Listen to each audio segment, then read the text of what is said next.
പയ്യന്നൂർ കോളേജിന്റെ വരാന്തയിലൂടെ ഞാൻ ഐഷയോടൊപ്പം നടന്നു. വടക്കൻ കേരളത്തിൽ മാത്രം കണ്ടുവരുന്നൊരു പ്രത്യേകതരം പാതിര കാറ്റുണ്ട്. അതവളുടെ തട്ടത്തിലും മുടിയിലൊക്കെ തട്ടിത്തെറിഞ്ഞു പോകുന്നുണ്ടായിരുന്നു. ഇരുട്ടിൽ നിന്ന് വെളിച്ചത്തിലേക്ക് ഓരോ തവണ വരുമ്പോഴും പെണ്ണിന്റെ മഞ്ച് കൂടിക്കൂടി വന്നു.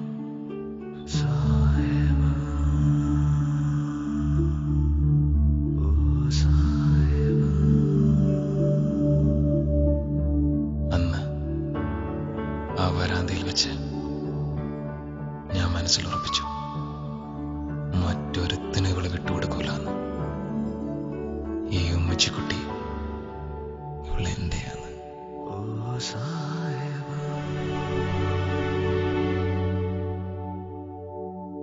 പറയാനുണ്ടെന്ന് പറഞ്ഞിട്ട് ഒന്നും പറഞ്ഞില്ല.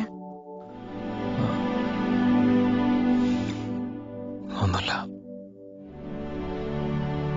അപ്പൊ ഞാൻ പോട്ടെ.